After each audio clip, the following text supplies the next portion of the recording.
ಇವತ್ತು ನಾವು ಬೈರ್ಕೂರು ಪಂಚಾಯತಿಯ ತೊಂಡಳ್ಳಿ ಗ್ರಾಮದಲ್ಲಿ ಇದ್ದೀವಿ.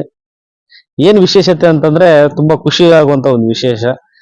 ನಮ್ಮ ಒಂದು ಪ್ರಗತಿ ಚಾರಿಟಬಲ್ ಟ್ರಸ್ಟ್ ಸಂಸ್ಥೆ ಏನಿದೆ ಆ ಸಂಸ್ಥೆ ಕಡೆಯಿಂದ ನಾವು ಇವತ್ತು ಒಂದು ನಿರಾಶ್ರಿತ ಹೆಣ್ಣಿಗೆ ಸುನಂದಮ್ಮ ಅನ್ನೋರು ಇವರಿಗೆ ನಾವು ಒಂದು ಮನೆಯನ್ನ ಕಟ್ಸ್ಕೊಟ್ಟಿದೀವಿ. ಪ್ರಗತಿ ಆಶ್ರಯ ಅಂತ ನಮ್ಮ ಒಂದು ಬ್ರ್ಯಾಂಡು ಪ್ರಗತಿ ಚಾರಿಟಬಲ್ ಟ್ರಸ್ಟ್ ವತಿಯಿಂದ.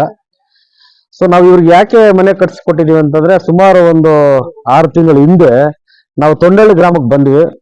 ನಮ್ಮ ಪ್ರಭಾಕರ್ ಸರ್ ಅವ್ರನ್ನ ಮೀಟ್ ಮಾಡಕ್ಕೆ ನಾವು ಆವಾಗ ಬರ್ತಾ ಇರ್ಬೇಕಾದ್ರೆ ಈ ತರ ಒಂದು ಮನೆಯ ಪರಿಸ್ಥಿತಿ ಒಂದು ಫ್ಯಾಮಿಲಿ ಇದೆ ಅಂತ ಹೇಳಿದಾಗ ನಾನು ನೋಡಿದೆ.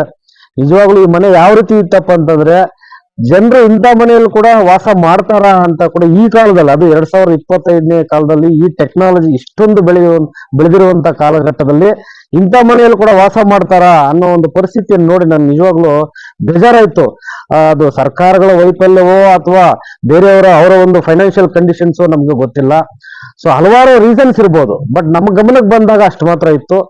ಹಾಗಾಗಿ ಎಲ್ಲ ನೋಡಿದಾಗ ನಾಯಿಗಳು ಅವೆಲ್ಲ ಕೂಡ ಮಲಗ್ತಾ ಇತ್ತು. ಇವರಂತೂ ಅಲ್ಲಿ ಯಾವ್ದೋ ಒಂದು ಸಣ್ಣ ಗುಡಿಸಲಲ್ಲಿ ಒಂದು ಟಾರ್ಪಲ್ ಹಾಕೊಂಡು ಅಲ್ಲಿ ಇದ್ರು. ಈ ಮನೆ ಎಲ್ಲ ಸೋರ್ತಾ ಇತ್ತು.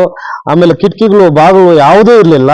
ಸೊ ಆಮೇಲೆ ನೋಡಿದ ತಕ್ಷಣ ಇಮಿಡಿಯೇಟ್ ಆಗಿ ನಾನು ಹೇಳಿದೆ ಪ್ರಭಾಕರ್ ಅವ್ರಿಗೆ, ಸರ್ ಈ ಮನೇನ ಏನಾದ್ರು ಮಾಡಿ ರೆಡಿ ಮಾಡೋಣ ಅಂತ ಹೇಳ್ಬಿಟ್ಟು. ಅದಕ್ಕೆ ಮೊದಲೇ ಇವರು ರಿಕ್ವೆಸ್ಟ್ ಅನ್ನ ಕೊಟ್ಟಿದ್ರು, ನಮ್ಗೆ ಯಾರಾದ್ರು ದಯವಿಟ್ಟು ಸಹಾಯ ಮಾಡ್ಕೊಡ್ಲಿ, ನಮ್ಮ ಮನೆಯನ್ನ ರೆಡಿ ಮಾಡ್ಕೊಡ್ಲಿ ಅಂತ. ಸುಮಾರು ಅಹವಾಲುವನ್ನ ಅವರು ಪಂಚಾಯತಿಗೆ ಸಲ್ಲಿಸಿದ್ದಾರೆ. ಸೊ ಅದೆಲ್ಲ ಕೂಡ ಅದು ಫೇಲ್ ಆದ್ಮೇಲೆ ಇದು ನಮ್ಮ ಗಮನಕ್ಕೆ ಬಂತು. ಸೊ ನಾವು ಆಗ ಪ್ರಯತ್ನ ಮಾಡಿ ಮನೆಯನ್ನ ನಾವು ಕಟ್ಸ್ಕೊಟ್ಟಿದೀವಿ. ಸೊ 13ನೇ ಮನೆ ನಾವು ಈ ತಾಲೂಕಿನಲ್ಲಿ, ಕೋಲಾರ ತಾಲೂಕಿನಲ್ಲಿ ಎರಡೂ ಸೇರ್ಕೊಂಡು 13ನೇ ಮನೆಯನ್ನ ಕಟ್ಟಿದೀವಿ. ನಾವು ಕಟ್ಟಿರೋ ಮನೆಗಳು ಟಿವಿ ನೇನು ಮಾರುವೇಷ ಕಾರ್ಯಕ್ರಮದಲ್ಲಿ ಬಂದಿದ್ದಾವೆ, ಪಬ್ಲಿಕ್ ಟಿವಿ ಬೆಳಕು ಕಾರ್ಯಕ್ರಮದಲ್ಲಿ ಬಂದಿದ್ದಾವೆ, ನ್ಯೂಸ್ 18 ಕನ್ನಡ ಕಾರ್ಯಕ್ರಮದಲ್ಲೂ ಬಂದಿದ್ದಾವೆ. ಸೊ ಸುಮಾರು ರಾಜ್ಯ ಪತ್ರಿಕೆಗಳಲ್ಲಿ, ರಾಜ್ಯ ಚಾನೆಲ್ಗಳಲ್ಲೂ ಕೂಡ ನಾವೇನು ಮನೆಗಳನ್ನ ಕಟ್ಸ್ಕೊಟ್ಟಿದ್ವಿ ಆ ಕಾರ್ಯಕ್ರಮಗಳು ಕೂಡ ಬಿತ್ತನೆ ಮಾಡಿದ್ದಾರೆ. ಒಂದು ಎಪಿಸೋಡ್ಸ್ ಕೂಡ ಮಾಡಿದ್ದಾರೆ. ನಮ್ಗೆ ಹಲವಾರು ಕಡೆಯಿಂದ ಕೂಡ ಒಂದು ಶ್ಲಾಘನೆ ಕೂಡ ಈ ಒಂದು ಕಾರ್ಯಕ್ರಮಗಳಿಗೆ ನಮ್ಗೆ ಬರ್ತಾ ಇದೆ. ಸೊ 13 ಮನೆಗಳನ್ನು ನಾವು ಪರಿಶೀಲನೆ ಮಾಡಿದಾಗ ಎಲ್ಲಾ ಮನೆಗಳು ಕೂಡ ತುಂಬಾ ತೀರಾ ಅಧ್ವಾನದ ಒಂದು ಪರಿಸ್ಥಿತಿ ಅಂತ ನಾವು ಕರಿಬಹುದು.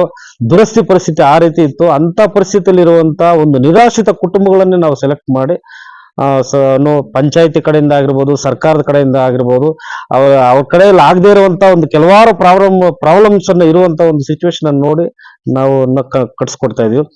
ಈಗ ಜಸ್ಟ್ ಒಂದು 6 ತಿಂಗಳು 8 ತಿಂಗಳಿಂದ ಒಂದು ಹಿರಣ್ಯಗೌಡನಹಳ್ಳಿ ಬೈರ್ಕೂರು ಪಂಚಾಯತಿಗೆ ಸೇರಿದ್ದು. ಅಲ್ಲೂ ಕೂಡ ಒಂದು ಅಮರ್ ಅಂತ ಒಬ್ರು ಎಲ್ಲ ನ್ಯೂಸ್ ಎಲ್ಲ ಕೂಡ ನೋಡಿರ್ತೀರಾ. ಅವರು ಕೂಡ ಸುಮಾರು 20 ವರ್ಷಗಳಿಂದ ಗುಡಿಸಲಲ್ಲಿದ್ರು. ಅವ್ರಿಗೂ ಕೂಡ ಒಂದು ಮನೆಯನ್ನ ಕಟ್ಸ್ಕೊಟ್ಟಿದೀವಿ. ಸೊ ಇನ್ನೊಂದು 10 ದಿವಸಗಳಲ್ಲಿ ತಿಮ್ಮಾಪುರ ಅಂತ ಒಂದಿದೆ, ಈ ಒಂದು ಮಲ್ನಾಯಕನಹಳ್ಳಿ ಪಂಚಾಯತಿಯಲ್ಲಿ ತಿಮ್ಮಾಪುರ ಒಂದು ಗ್ರಾಮದಲ್ಲಿ.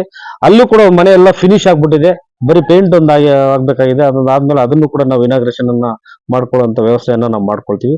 ಅದು ಕೂಡ 13ನೇ ಮನೆಯಲ್ಲೇ ಸೇರ್ಕೊಳ್ಳುತ್ತೆ. ಸೊ ಹಾಗಾಗಿ ನಮ್ಮ ಒಂದು ಪ್ರಗತಿ ಚಾರಿಟಬಲ್ ಟ್ರಸ್ಟ್ ಇಂದ ಮನೆಗಳ ನಿರ್ಮಾಣ ಮಾಡ್ತಾ ಇದೀವಿ. ಸರ್ಕಾರಿ ಶಾಲೆಗಳಿಗೆ ಅತಿ ಹೆಚ್ಚು ಒತ್ತು ಕೊಡ್ತಾ ಇದೀವಿ. ಪೇಂಟ್ ಮಾಡೋದಾಗಿರ್ಬೋದು, ವಾಲ್ ರೈಟಿಂಗ್ ಆಗಿರ್ಬೋದು, ಫಿಸಿಕಲ್ ಗೂಡ್ಸ್ ಯೂನಿಫಾರ್ಮ್ಸ್ ಕೊಡೋದು, ಟ್ರ್ಯಾಕ್ ಸೂಟ್ ಕೊಡುವಂತದ್ದು. ತಾಲೂಕಿನಲ್ಲೆಲ್ಲ ಈಗಾಗಲೇ ಒಂದು 5-6 ಸಾವಿರ ಮಕ್ಕಳಿಗೆ ನಾವು ಟ್ರ್ಯಾಕ್ ಸೂಟ್ ಈ ವರ್ಷದಲ್ಲೇ ಕೊಟ್ಟಿದೀವಿ. ಬುಕ್ಸ್ ಅಂತೂ ಎಲ್ಲಾ ಶಾಲೆಗಳಿಗೂ ರೀಚ್ ಮಾಡಿಸಿದೀವಿ. ಮತ್ತೆ ಡೆಸ್ಕ್ಗಳು ಕೊಟ್ಟಿದೀವಿ, ಕೂತ್ಕೊಳ್ಳಿಕ್ಕೆ ನೆಲಕಲ್ಲಿ ಚೇರ್ಸ್, ಟೇಬಲ್ಸ್, ಹಲವಾರು ಶಾಲೆಗಳಿಗೆ ಟ್ರ್ಯಾಕ್ ಸೂಟ್ಸ್ ಮತ್ತೆ ಬ್ಯಾಕ್ ಪ್ಯಾಕ್ಗಳು ಮಕ್ಕಳಿಗೆ ಎಲ್ಲ ಕೂಡ ನಾವು ಕೊಡ್ತಾ ಇದೀವಿ. ಈಗ ನಿನ್ನೆ ತಾನೇ BO ಅವ್ರು ಹೇಳ್ತಾ ಇದ್ರು, ತಾಲೂಕಿನಲ್ಲಿ ಸುಮಾರು ಒಂದು 2,000-2,500 SSLC ಮಕ್ಕಳಿದ್ದಾರೆ. ಆ ಮಕ್ಕಳಿಗೆಲ್ಲ ಕೂಡ ಇನ್ನು 1 ತಿಂಗಳು ಕ್ರೂಷಿಯಲ್ ಟೈಮ್ ಇದು. ಈ ಟೈಮಲ್ಲಿ ನಾವು ಅವ್ರಿಗೆ ಏನು ವರ್ಕ್ಶೀಟ್ ಮಾಡಬೇಕು ಅಂತ ಹೇಳ್ಬಿಟ್ಟು ಹಾಗಾಗಿ ಒಂದು 2 ಟನ್ ಬೇಕು ಅಂತ ಕೇಳಿದ್ದಾರೆ. ನಾನು ಕೊಡ್ಸೋಣ ಸರ್, ಮಕ್ಕಳಿಗೆ ರಿಸಲ್ಟ್ ಮುಖ್ಯ, ನಮ್ಮ ತಾಲೂಕಿನ ಭವಿಷ್ಯ ಮುಖ್ಯ ಅಂತ ಕೂಡ ನಾನು ಹೇಳಿದ್ದೀನಿ. ಸೊ ಹಾಗಾಗಿ ಹಲವಾರು ಕಾರ್ಯಕ್ರಮಗಳು ನಾವು ಹಮ್ಮಿಕೊಳ್ತಾನೆ ಇದೀವಿ. ವಿಕಲಚೇತನರಿಗೆ, ವಿಶೇಷ ಚೇತನರಿಗೆ ನಾವು ವೀಲ್ ಚೇರ್ಸ್ ಅನ್ನು ಕೂಡ ನಾವು ಕೊಡ್ತಾ ಇದೀವಿ. ಎಷ್ಟೋ ಮಕ್ಕಳಿಗೆ, ಶಾಲೆಗೆ ಹೋಗದೇ ಇರುವಂತ ಮಕ್ಕಳಿಗೆ ಚಪ್ಪಲಿ ಕೂಡ ನಾವು ಕೊಡಿಸಿದ್ವಿ. ಇದೆಲ್ಲ ಕೂಡ holistic development, over all development ಅಂತ ನಾವು ಕರಿತೀವಿ. ಮಗುಗ್ ಬರೀ ಒಂದು ಪೆನ್ ಕೊಟ್ರೆ ಸರೋಗುತ್ತಾ, ಅಥವಾ ಒಂದು ಮನೆ ಕಟ್ಸ್ಕೊಟ್ರೆ ಸರೋಗುತ್ತಾ, ಅಥವಾ ಒಂದು ವೀಲ್ ಚೇರ್ಸ್ ಕೊಟ್ರೆ ಸರೋಗುತ್ತಾ ಅನ್ನೋದನ್ನ ಬಿಟ್ಟು ಅದಕ್ಕಿಂತ ಬಿಯಾಂಡ್ ಆಗಿ ಇನ್ನ ಏನೆಲ್ಲ ಕೊಟ್ರೆ ಓವರ್ ಆಲ್ ಆಗಿ ಡೆವಲಪ್ ಆಗ್ತಾರೆ ಅನ್ನೋದನ್ನ ಇಟ್ಕೊಂಡು ನಾವು ಕೆಲಸ ಮಾಡ್ತಾ ಇದ್ವಿ. ನಮ್ಗೆ ಒಳ್ಳೆ ಸಹಕಾರ ಕೂಡ ಎಲ್ಲ ಕಡೆಯಿಂದ, ಎಲ್ಲ ಇಲಾಖೆಗಳ ಕಡೆಯಿಂದ, ಎಲ್ಲ ಪಕ್ಷಗಳ ಕಡೆಯಿಂದ, ಪಕ್ಷದ ಭೇದ ಭಾವಗಳಿಲ್ಲದೆ ಎಲ್ಲರ ಕಡೆಯಿಂದ ಕೂಡ ನಮ್ಗೆ ಒಳ್ಳೆ ಸಹಕಾರ ಸಿಗ್ತಾ ಇದೆ. ಟೀಚರ್ಸ್ ಕಡೆಯಿಂದ ಕೂಡ ಒಳ್ಳೆ ಸಹಕಾರ ಸಿಗ್ತಾ ಇದೆ, ಗ್ರಾಮಸ್ಥರ ಕಡೆಯಿಂದ ಒಳ್ಳೆ ಸಹಕಾರ ಸಿಗ್ತಾ ಇದೆ. ಈ ಸಹಕಾರ, ನಿಮ್ ಸಹಕಾರ ಇದೇ ರೀತಿ ಇರುತ್ತೆ ಅಂತ ಭಾವಿಸಿ ಇನ್ನೂ ಹೆಚ್ಚೆಚ್ಚಿಗೆ ನಮ್ಗೆ ಕೆಲಸ ಮಾಡ್ಲಿಕ್ಕೆ ನಿಮ್ಮ ಬಲ ನಮ್ಗೆ ಸಿಗ್ಲಿ ಅಂತ ಹೇಳ್ತಾ ಕರ್ನಾಟಕ ಹೌದು, ಕರ್ನಾಟಕದಲ್ಲಿ 7 ಜಿಲ್ಲೆಗಳಲ್ಲಿ ನಾವು ಕೆಲಸ ಮಾಡ್ತಾ ಇದೀವಿ. ಸರ್ಕಾರಿ ಶಾಲೆಗಳಾಗಿರ್ಬೋದು, ವಿಕಲಚೇತನರಿಗಾಗಿರ್ಬೋದು, ಮನೆ ಕಟ್ಸ್ಕೊಡುವಂತ ಕೆಲಸಗಳಿಗಾಗಿರ್ಬೋದು, ಹಲವಾರು ಕೆಲಸಗಳಿಗೆ. ಸೊ ಹಾಗಾಗಿ ಇನ್ನೂ ಹೆಚ್ಚಿನ ಮುಂದಿನ ದಿವಸಗಳು ಹೆಚ್ಚು ಕೆಲಸ ಮಾಡ್ತೀವಿ ಅಂತ ಹೇಳ್ತಾ, ಈ ಸುನಂದಮ್ಮನವರಿಗೆ, ಅವರ ಫ್ಯಾಮಿಲಿಗೆ ನಿಜವಾಗ್ಲೂ ಅವರನ್ನ ಕಡೆಗಣಿಸ್ಬಿಟ್ಟಿದ್ರು ಅವ್ರ ಫ್ಯಾಮಿಲಿಗಳೆಲ್ಲ ಕೂಡ. ಅವರ ಒಂದು ಪರಿಸ್ಥಿತಿ ನೋಡಿ, ಅವ್ರ ಒಂದು ಯಜಮಾನರು ಸತ್ತೋದಾಗ, ಕರೆಂಟ್ ಸಿಕ್ಕಾಕೊಂಡು ಸತ್ತೋದಾಗ ಅವ್ರ ಪರಿಸ್ಥಿತಿ ನೋಡಿ ಎಲ್ಲ ದೂರ ಇಟ್ಟಿದ್ರು ಆ ಅಮ್ಮನ್ನ. ಇವತ್ತು ನಿಜವಾಗ್ಲೂ ಆ ಮುಖದಲ್ಲಿ ನಾವು ಇವತ್ತು ಕಳೆಯನ್ನು ನೋಡ್ತಾ ಇದೀವಿ. ನಾವು ಮೊದಲು ಬಂದು ನೋಡಿದಾಗ ಇದ್ದದ್ದು ಮುಖದಲ್ಲಿ ಕಳೆಗೂ ಇವತ್ತಿನ ಕಳೆಗೂ ತುಂಬಾ ಖುಷಿ ಆಗ್ತದೆ. ನನಗಂತೂ ಖುಷಿ ಆಗ್ತದೆ. ಒಂದು ಮನುಷ್ಯನಲ್ಲಿ ಆನಂದ ಬಂದಾಗ, ಖುಷಿ ಬಂದಾಗ ನಗು ಇದೆಯಲ್ಲ, ಅದಕ್ಕಿಂತ ಇನ್ನ ದೈಹಿಕ ಆರೋಗ್ಯ ಇನ್ನೇನ್ ಬೇಕು ಹೇಳಿ. ಸೊ ಹಾಗಾಗಿ ಅದು ಸಾಕು. ನಿಮ್ಗೆಲ್ಲ ಆ ದೇವರು ಅಷ್ಟ ಐಶ್ವರ್ಯಗಳನ್ನ ಕೊಟ್ಟು, ಆರೋಗ್ಯ ಕೊಟ್ಟು, ಫಸ್ಟ್ ಆಫ್ ಆಲ್ ಆರೋಗ್ಯ ಕೊಟ್ಟು ಚೆನ್ನಾಗಿ ನೋಡ್ಕೊಳ್ಳಿ. ನಮ್ಮ ಕೈಲಾದಷ್ಟು ಸಾಧ್ಯವನ್ನ ನಾವು ಮನೆಯನ್ನ ನಿರ್ಮಾಣ ಮಾಡ್ಕೊಟ್ಟಿದ್ವಿ. ನೆಮ್ಮದಿಯಿಂದ ನೀವು ಜೀವನ ನಡೆಸ್ಕೊಂಡು ಹೋಗಿ, ನಿಮ್ಮ ಒಂದು ಆರ್ಥಿಕವಾಗಿ, ಸಾಮಾಜಿಕವಾಗಿ ನೀವು ಬೆಳಕಂತ ಹೋಗಿ, ಆ ಒಂದು ದೇವ್ರ ಕೃಪೆ ನಿಮ್ಮ ಮೇಲೆ ಇರ್ಲಿ ಅಂತ ಹೇಳ್ತಾ ನಾನು ಬಯಸಿ ನನ್ನ 2 ಮಾತನ್ನ ಮುಗಿಸ್ತಾ ಇದ್ದೀನಿ. Thank you. Ration card, Aadhaar card ಈಗ ಪಂಚಾಯತಿಯಲ್ಲಿ ನಿಮ್ಗೆ ಕೊಡ್ತಾರೆ, ಅಥವಾ ಗ್ರಾಮವನಗಳಲ್ಲಿ ನಿಮ್ಗೆ ಸಂಬಂಧಪಟ್ಟ ಒಂದು ಬೈಕೂರು ಗ್ರಾಮವನಲ್ಲಿ ಸಿಗುತ್ತೆ.